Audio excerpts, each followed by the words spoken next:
Je me tiens là. Je suis las. Las de voir les hommes s'entretuer. S'entretuer pourquoi? Je vais vous expliquer.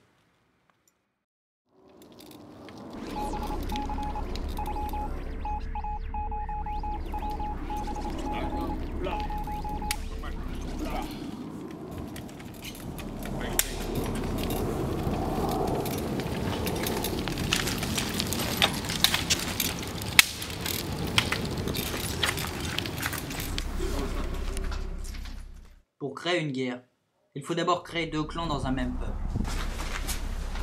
Créer des valeurs assez fortes pour qu'ils y croient et qu'ils puissent les diviser. À partir de là, les conflits peuvent commencer. Et toutes les autres raisons sont confondues avec ces valeurs. Peu importe leur rapprochement.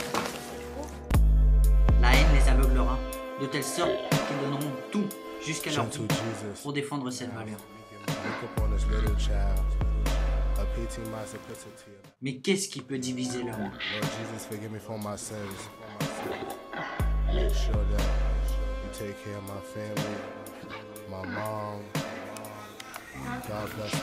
L'argent.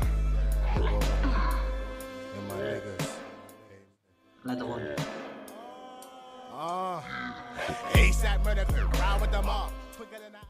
La religion. Tout ce qui peut les unir peut aussi les diviser. Il suffit de leur faire croire aveuglement à un but. Donnez-leur de l'argent et faites-leur croire que celle-ci les divise. Ils se battront alors à mort pour cette dernière, individuellement, alors que celle-ci pourrait leur permettre de s'enrichir collectivement. Mais quelle place prend le collectif quand chacun pense individuellement?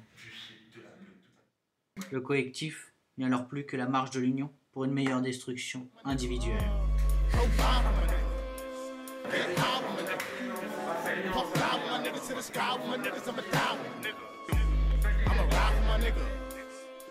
L'homme, dans la même mesure que l'animal, est dominé par ses instincts. Mais ce qui les sépare, c'est la volonté qu'a l'homme dans la recherche d'identité.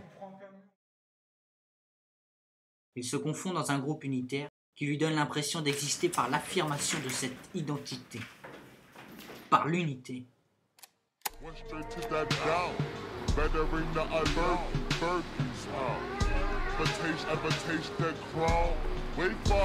Chose contradictoire, car l'unité efface l'identité au profit du groupe, d'un bloc identitaire. Fausse identité qui divise en voulant rassembler. Mais alors, qu'est-ce qui rassemble les hommes?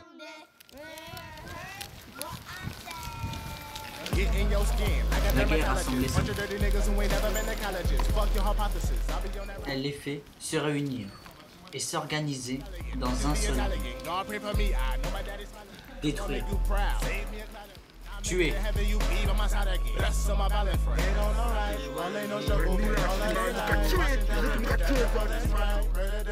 À même mesure, la mort est prétexte à se rassembler. La perte d'un individu remet alors en cause la société à laquelle il appartient. Chacun se questionne sur un rôle et sur le rôle même de cette société démembrée.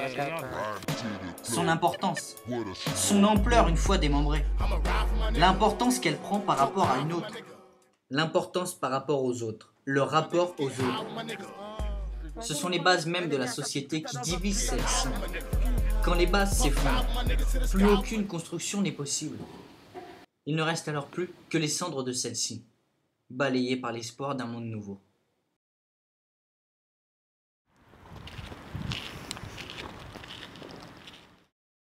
Beau un paysage sans les hommes.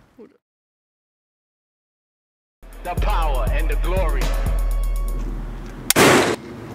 And lead us not into temptation, but deliver us from evil. For voilà comment nous en sommes arrivés ici. Je vais vous expliquer.